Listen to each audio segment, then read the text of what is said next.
Good morning students. ये जो lecture है ये क्लास 11th के स्टूडेंट्स के लिए है। इस लेक्चर में हम केमिस्ट्री का जो पहला चैप्टर है some basic concepts of chemistry उसकी स्टडी कर रहे हैं। हमने जो इससे पहले लेक्चर लिया था बेटा उसमें आपको कई चीज़ें बताई थी। उसमें हमने आप लोगों को बताई थी कि केमिस्ट्री की इम्पोर्टेंस क्या होती है। हमने फिर आपको ये बताया था कि फंडामेंटल क्वांटिटीज क्या होती है, उनकी यूनिट्स क्या होती है, उनके सिंबल क्या होते हैं। फिर हमने प्रीफिक्स के बारे में बात की थी। फिर हमने ये भी बताया था कि बेटा ये जो 7 फंडामेंटल क्वांटिटीज़ हैं इन सभी बहुत सारी क्वांटिटीज़ को बनाया जा सकता है, जिन्हें कि हमने ड्राइव्ड क्वांटिटीज़ कहा था। उनमें से हमने वेट और मास, अगर आपको वेट याद हो, वेट के बारे में बात की थी, वॉल्यूम के बारे में बात की थी, डेंसिटी के बारे में बात की थी। तो जो वॉल्यूम, डेंसिटी और वेट है ये एक्चुअल में फंडामेंटल क्वांटिटीज नहीं है, ये ड्राइव्ड क्वांटिटीज है, उनसे ही बनी हुई है। क्लियर है बेटा? तो चलो अब इस लेक्चर को स्टार्ट करते हैं। तो हमने बेटा टेम्परेचर के बारे में जिक्र किया था। टेम्परेचर एक फंडामेंटल क्वांटिटी है जिसकी एसआई यूनिट आपकी केल्विन है। लेकिन बेटा इस सभी अलग दो आपकी इसकी यूनिट्स होती है, जो होती है डिग्री सेल्सियस और डिग्री फ़ारेनहाइट। मैं आपको बताया था, दो फॉर्मूले बताए थे। पहला फॉर्मूला था कि हम कैसे फ़ारेनहाइट या डिग्री सेल्सियस को एक दूसरे में कन्वर्ट करते हैं, और वो फॉर्मूला था degree Fahrenheit equal to 9/5 degree Celsius plus 32। इस फॉर्मूले से आप डिग्री सेल्सियस को फ़ारेनहाइट में और फ़ारेनहाइट से डिग्री सेल्सियस में कन्वर्ट कर सकते हो। फिर एक फॉर्मूला और बताया था बेटा मैं कि कैसे केल्विन को डिग्री सेल्सियस में या डिग्री सेल्सियस को केल्विन में कन्वर्ट कर सकते हो। उसके लिए क्या था बेटा, kelvin equal two degree Celsius plus 273.15। याद होगा बेटा? तो अब इसके ऊपर हम एक दो न्यूमेरिकल लेते हैं। जैसे बेटा हमारा पहला न्यूमेरिकल है convert the 37 degree Celsius into Fahrenheit. तो बेटा हमें 37 डिग्री सेल्सियस है, इसे फ़ारेनहाइट में कन्वर्ट करना। तो इसके लिए हम कौन सा फॉर्मूला अप्लाई करेंगे? Degree Fahrenheit is equal to 9/5 degree Celsius plus 32। Clear बेटा? ये तो हमने यहाँ पर डिग्री सेल्सियस की जगह कितना रख दिया, 37 डिग्री सेल्सियस रख दिया बेटा। हमने फिर उसके बाद 37 की मल्टीप्लाई किसमें की, 9 में। कितना आया, 333/5 प्लस यहाँ पर 32/1। तो इसे इक्वल करने के लिए जैसे आप एलसीएम लेते हो तो हमने क्या किया, 5 से मल्टीप्लाई कर दिया। क्लियर है? तो ये आया 333 प्लस 160। क्लियर है? अपॉन 5। तो कितना आया बेटा आंसर, 96.6 डिग्री फ़ारेनहाइट। क्लियर है बेटा? तो इस तरीके से आप फ़ारेनहाइट को डिग्री सेल्सियस में या डिग्री सेल्सियस को फ़ारेनहाइट में कन्वर्ट कर सकते हो। फिर हमारा दूसरा जो न्यूमेरिकल था वो था convert the 25 degree Celsius into kelvin. आप सबको पता केल्विन इज इक्वल टू क्या होता है, डिग्री सेल्सियस प्लस 273.15। तो हमने केल्विन इज इक्वल टू कितना टेम्परेचर है बेटा, 25 डिग्री सेल्सियस। तो 25 लिख लिया प्लस 273। बेटा यहाँ एक चीज़ और मैं बता रहा आप लोगों को, ये चीज़ याद रखना है। कुछ बुक में तो बेटा आपकी कुछ बुक के अंदर तो आपका ये 273 दिया गया है, और कुछ बुक के अंदर ये 273.15 दिया गया है। ठीक है? तो इसमें कंफ्यूज मत होना, मैं इसी वजह से छोड़ रखा था कि जिससे कि आप समझ जाइएगा। तो अगर ये होता है 273.15 तो आंसर आ जाएगा 298.15। अगर आप 273 से लेकर करना चाहते हो तो आंसर आएगा 298 केल्विन। क्लियर है बेटा? तो ये जो आपका दे रखा है ये वैल्यू, कुछ बुक में तो ये है 273 और कुछ बुक में वैल्यू है 273.15, जबकि एक्चुअल वैल्यू होती है 273.15 ही। क्लियर है बेटा? अगला है convert the 273.15 kelvin into degree Celsius. तो अब इसे किसमें बदलना, डिग्री सेल्सियस में, केल्विन को। तो केल्विन की जगह हमने यहाँ पर लिख दिया डिग्री सेल्सियस प्लस 273.15। अब degree Celsius is equal to, ये इधर चला जाएगा, माइनस का हो जाएगा, इसमें से घट जाएगा और कितना आ जाएगा, 100 डिग्री सेल्सियस। तो ये कुछ न्यूमेरिकल थे जिनकी हेल्प से हम डिग्री सेल्सियस को फ़ारेनहाइट या फ़ारेनहाइट को डिग्री सेल्सियस में कन्वर्ट कर सकते हैं। ये वो फॉर्मूला था जिसकी हेल्प से हम केल्विन को डिग्री सेल्सियस या डिग्री सेल्सियस को केल्विन में कन्वर्ट कर सकते हैं। ये बात आप लोगों की समझ में आई होगी। मैं आपको घर पे एक क्वेश्चन दे रहा, आप घर पे इस क्वेश्चन को जरूर करिए। Convert the 32 degree Fahrenheit and 212 degree Fahrenheit into degree Celsius. Clear है? कर लोगे बेटा?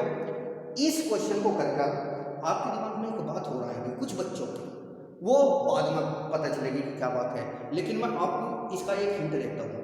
हमारे जो टेम्परेचर मेजर किया जाता है वो डिग्री सेल्सियस स्केल पर भी किया जा सकता है, फ़ारेनहाइट डिग्री फ़ारेनहाइट स्केल पर भी किया जा सकता है और केल्विन पर भी किया जा सकता है, ठीक। लेकिन ये जो थर्मामीटर्स होते हैं तीनों तरह के, ठीक। ये जो कैलिब्रेटेड होते हैं ये स्टार्टिंग कहाँ से होती है इनकी, वाटर के फ्रीजिंग पॉइंट से, और कहाँ तक होते हैं, वाटर के बॉइलिंग पॉइंट तक, वाटर के बॉइलिंग पॉइंट तक। तो आप इसका अंदाजा लगा सकते हो और सोच सकते हो कि मैं ये न्यूमेरिकल आपको क्यों दिया, क्लियर है। तो अभी मैं बताया कि जो हमारे तीनों प्रकार के थर्मामीटर है वे कैलिब्रेटेड कहाँ से कहाँ तक किए जाते हैं, वे कैलिब्रेटेड किए जाते हैं वाटर के फ्रीजिंग पॉइंट से शुरुआत होती है, उनकी स्टार्टिंग होती है, और कहाँ तक कैलिब्रेटेड किए जाते हैं वे वाटर के बॉइलिंग पॉइंट तक, क्लियर है बेटा। जैसे अगर आपके पास डिग्री सेल्सियस वाला स्केल है, यानी कि एक ऐसा थर्मामीटर है जिस पर मार्किंग डिग्री सेल्सियस में है, तो वो स्टार्टिंग कहाँ से होगा, 0 डिग्री सेल्सियस से शुरू होकर खत्म किस पर होगा, 100 डिग्री सेल्सियस पर, क्योंकि 0 डिग्री सेल्सियस वाटर का फ्रीजिंग पॉइंट होता है, जबकि 100 डिग्री सेल्सियस वाटर का बॉइलिंग पॉइंट होता है। तो इस न्यूमेरिकल से आपको कुछ हेल्प मिलेगी। अब हम बात करते हैं जो कल मैंने आप लोगों को पढ़ा था साइंटिफिक नोटेशन। साइंटिफिक नोटेशन की जो वो होता है फॉर्मूला होता है capital N multiply 10 to the power n and each exponent में भी नेगेटिव और पॉजिटिव। इससे आपको कोई भी चिंता करने की जरूरत है, डोंट वरी इसके लिए, क्लियर है बेटा। ये तो वैल्यू नेगेटिव में भी हो सकती है, ये पॉजिटिव में, लेकिन जो कैपिटल N होता है वो वैरी करता है बिटवीन 1 to 10, क्लियर हो गया। और हमेशा साइंटिफिक नोटेशन उन वैल्यूज के लिए लिखा जाता है जो हम रीड नहीं कर सकते, जैसे ये इतनी बड़ी संख्या है हम इसे रीड नहीं कर सकते, तो फिर इसे किस में कन्वर्ट करते हैं, साइंटिफिक नोटेशन। सबसे पहले इसे 1 to 10 के बीच में लाना, तो पॉइंट कहाँ लगेगा, 6.0, 6.0। तो अब इधर देखें बच्चों, हमने यहाँ पॉइंट लगा दिया, तो इधर से गिने 1 2 3 4 5 6 7 8 9 10 11 12 13 14 15 16 17 18 19 20 21 22 23, तो कितने पॉइंट्स हम खींचके 23। तो इसकी जो वैल्यू आएगी 6.022 multiply 10 to the power 23, clear हो गया। क्योंकि बेटा इतनी बड़ी संख्या को हम बोल नहीं सकते, लेकिन अब इसे बड़े आराम से बोल सकते हैं 6.022 multiply 10 to the power 23, clear है। इसी प्रकार से ये देखिएगा बेटा, यहाँ पर पॉइंट के बाद 1 2 3 4 5 6 7 8 9 10 11 12 13 14 15 जीरो है, तो कैसे बोलेंगे इतनी छोटी संख्या को, क्लियर बात है बेटा। तो अब देखिए हमें सबसे पहले n की वैल्यू कितनी रखनी, 1 to 10 के बीच में, तो हम कहाँ पर पॉइंट लगाएंगे, 1.25 यहाँ पर लगेगा पॉइंट, लेकिन इधर कितने खिसके हम 1 2 3 4 5 6 7 8 9 10 11 12 13 14 15 16, तो ये हो जाएगा 1.25 मल्टीप्लाई 10 टू द पावर -16। अगर इधर से गिनते हैं तो पॉजिटिव में होगी n की वैल्यू, अगर इधर से चलते हैं तो n की वैल्यू किस में होगी बेटा, नेगेटिव में। जैसे इलेक्ट्रॉन का मास है, प्रोटॉन का मास है, आपका न्यूट्रॉन का मास है, वो इतना कम होता है कि आप उसे बिना साइंटिफिक नोटेशन के पढ़ ही नहीं सकते। तो जो वैल्यू बहुत ज़्यादा बड़ी होती है, बहुत ज़्यादा छोटी होती है, उनको प्रॉपर वे में रीड करने के लिए हम किसका यूज करते हैं, साइंटिफिक नोटेशन का। साइंटिफिक नोटेशन के लिए फॉर्मूला क्या है, capital N multiply 10 to the power n, n is the exponent में भी इन पॉजिटिव और नेगेटिव, n वैरी करता है 1 से और 10 के बीच में, क्लियर हो गया बेटा। अब अगले टॉपिक पर हम आते हैं accuracy and precision. Accuracy and precision होता क्या है एक्चुअल में, ये एक्चुअल में मेजरमेंट्स के दौरान यूज की जाने वाली टर्म्स है। हम सभी मेजरमेंट्स करते हैं, जैसे इससे पहले इस एग्जाम्पल से समझिएगा, ये एक सर्कल है और हमें यहाँ पर टारगेट बनाना है, क्लियर है, और हमें 3 एरो छोड़ने हैं, यानी कि 3 बच्चे हैं, हर बच्चे को एरो छोड़ना है, 3 एरो छोड़ने हैं और उसका टारगेट है ये, क्लियर बात है बेटा। अब पहले बच्चे ने 3 तीर चलाए, पहला एरो यहाँ पर लगा, दूसरा यहाँ पर, तीसरा यहाँ पर, क्लियर बात है। तीनों के तीनों अलग अलग, एक जगह तो नहीं लगे, क्लियर। अब लगाना कहाँ है, यहाँ पर। अब दूसरे बच्चे ने तीनों एरो एक जगह लगाए, लेकिन जहां पर लगाने थे वहां नहीं लगाए। अब ये तीसरा बच्चा है, उसने 3 एरो चलाए, और तीनों के तीनों उसी जगह पर लगे जहां पर उसे मारने थे। क्लियर है? तो एक्चुअली में मेजरमेंट जब करते हैं तो एक वैल्यू होती है स्पेसिफिक वैल्यू, जिसे फोकस करके हमें मेजर करना होता है, उसे बोलते हैं स्पेसिफिक वैल्यू या ट्रू वैल्यू, उसे बोलते हैं स्पेसिफिक वैल्यू या ट्रू वैल्यू। तो यहाँ पर इस जगह पर एरो लगाने की तो ये होती है स्पेसिफिक वैल्यू। क्लियर बात है? तो अब देखेंगे बेटा, प्रेसिशन का मतलब क्या होता है? Precision is the closeness of the measurements to each other, यानी कि जो आप मेजरमेंट कर रहे हो उसमें कितनी क्लोजनेस है। जैसे आपने ये 3 मेजर किए, ये 3 एरो लगाए, क्या तीनों एक जैसे हैं? बिल्कुल भी नहीं, एक जगह नहीं है। क्लियर है?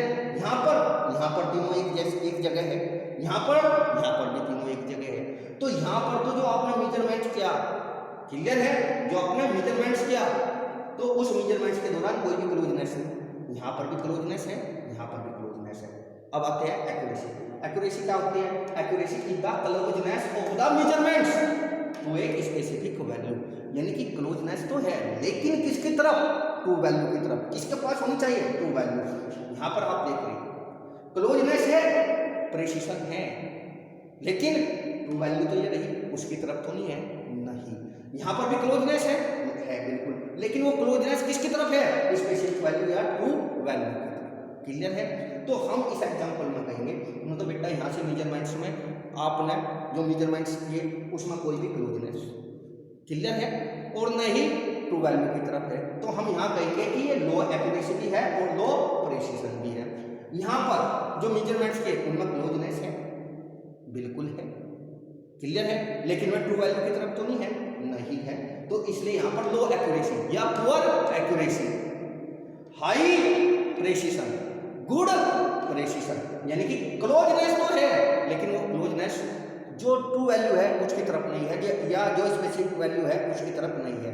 अब इस बच्चे के केस में देखते हैं, इस बच्चे के केस में आप देखते हो कि उसकी जो मेजरमेंट्स है उनकी वैल्यू में क्लोजनेस है और वो क्लोजनेस ट्रू वैल्यू यानी कि जिसे हम फोकस करके चल रहे हैं, जिसे स्पेसिफिक वैल्यू भी कहते हैं, बिल्कुल एग्जैक्ट उसी जगह पर है। तो हम यहाँ कहेंगे हाई एक्यूरेसी हाई प्रेसिशन या गुड एक्यूरेसी गुड प्रेसिशन। अब तो आप समझिए जब आप मेजरमेंट करते हैं और बार एक से ज़्यादा एक सेट करते हो मेजरमेंट का, यानी कि उसमें कई वैल्यू लेते हो, अगर उन वैल्यूज में क्लोजनेस है तो हम कहते हैं भाई अच्छा प्रेसिशन, गुड प्रेसिशन, क्लियर है। लेकिन अगर वो क्लोजनेस ट्रू वैल्यू या स्पेसिफिक वैल्यू की तरफ है तो हम कहते हैं कि एक्यूरेसी भी अच्छी है। तो यहाँ पर एक्यूरेसी भी पुअर, प्रेसिशन भी पुअर, यहाँ पर प्रेसिशन गुड लेकिन एक्यूरेसी पुअर, और यहाँ पर गुड प्रेसिशन और गुड एक्यूरेसी। क्लियर होगी बेटा बात? अच्छा जी, अब आगे की तरफ हम बढ़ते हैं।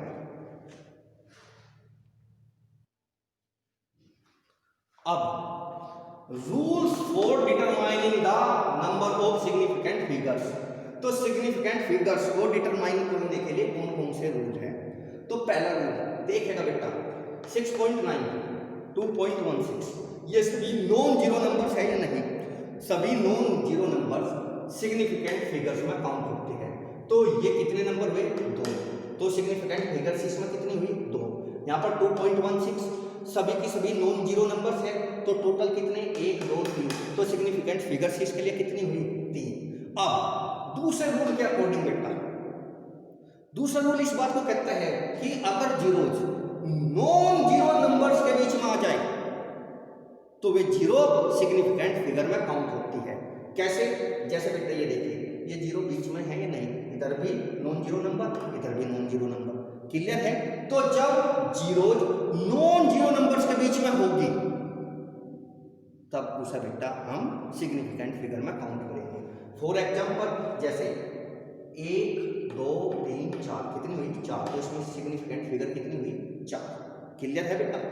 अब इधर देखिए बेटा, इधर ये जो जीरो है इधर भी नॉन जीरो नंबर, इधर भी नॉन जीरो नंबर, तो इसका मतलब जीरो किसके बीच में आई?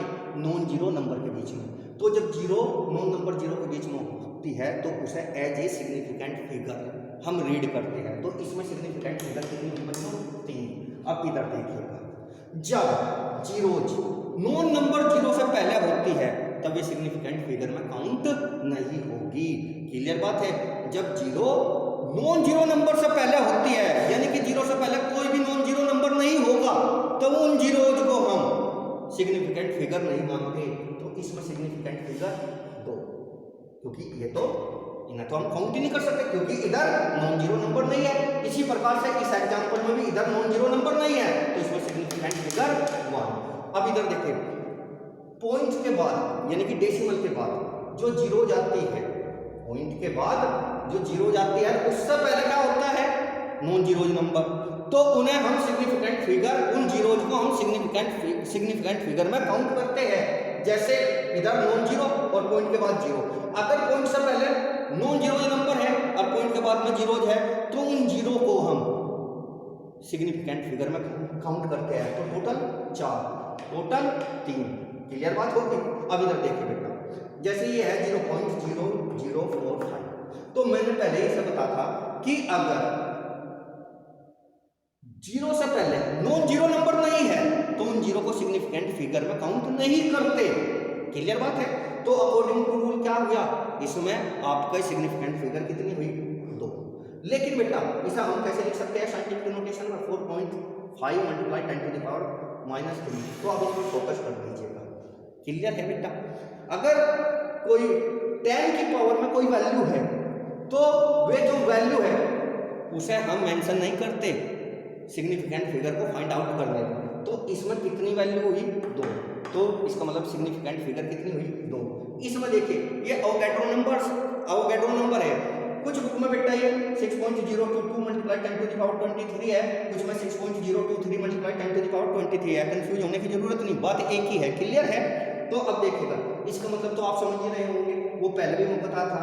तो हम जो 10 की पावर होती है उसे काउंट नहीं करते, उसे अवॉइड कर देते हैं। अब इसमें देख लीजिएगा, यहाँ पर जीरो जो है 2 नॉन जीरो नंबर्स के बीच में है, तो इसका मतलब जीरो क्या होगी, सिग्निफिकेंट फिगर होगी। तो अब कितने बैठ गए, 1 2 3 4, तो इसमें सिग्निफिकेंट फिगर्स कितनी हुई, 4।